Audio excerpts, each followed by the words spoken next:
গ্রামের এক কোণে ছিল বিশাল সবুজ ধানের মাঠ। সেই মাঠে কাজ করতেন এক গরিব চাষি। তার নাম ছিল রহিম।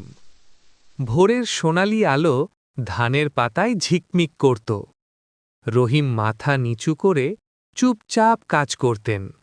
সবকিছু ছিল শান্ত, সুন্দর। কিন্তু সেই গ্রামেই থাকত এক ছোট্ট ইঁদুর। তার নাম চিকু। রাত নামলেই চিকু চুপি চুপি রহিমের গোলাঘরে ঢুকত। সে ধান কুড়িয়ে নিজের গালে ভরে নিত। কিছুদিন পর রহিম বুঝলেন ধান কমে যাচ্ছে। তিনি চিন্তিত হলেন, মনে একটু রাগও হল। এক রাতে তিনি একটি ফাঁদ পাতলেন। রাত গভীর হল, চিকু এলো। সে থামল, ঘ্রাণ নিল, চারদিকে তাকাল, তারপর ধীরে ধীরে ফাঁদ এড়িয়ে গেল। চিকু ছিল খুব বুদ্ধিমান। হঠাৎ একদিন আকাশ কালো হয়ে গেল। বজ্রপাত, দমকা হাওয়া, প্রবল বৃষ্টি। বন্যার পানি ধীরে ধীরে রহিমের ঘরের দিকে এগিয়ে আসতে লাগল।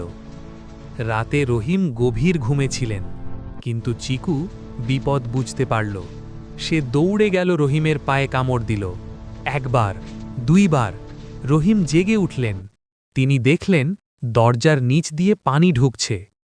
তিনি দ্রুত পরিবারকে ডাকলেন। সবাই মিলে ধানের বস্তা কাঁধে তুলল। পানি বাড়ছে, বৃষ্টি ঝরছে, তবুও তারা থামেনি। অবশেষে সব ধান নিরাপদ জায়গায় নিতে পারল। পরদিন সকাল, আকাশ পরিষ্কার, ঝড় থেমে গেছে। রহিম বুঝলেন চিকু না থাকলে সব ধান ভেসে যেত। তিনি এক মুঠো ধান চিকুর সামনে রাখলেন। বললেন, তুই আমার শত্রু না, তুই আমার উপকার করেছিস। চিকু শান্তভাবে ধান খেতে লাগল। রহিম হাসি মুখে তাকিয়ে রইলেন। এই গল্প আমাদের শেখায়, ছোট হলেও কেউ অমূল্য হতে পারে। দয়া আর কৃতজ্ঞতা মানুষকে বড় করে তোলে।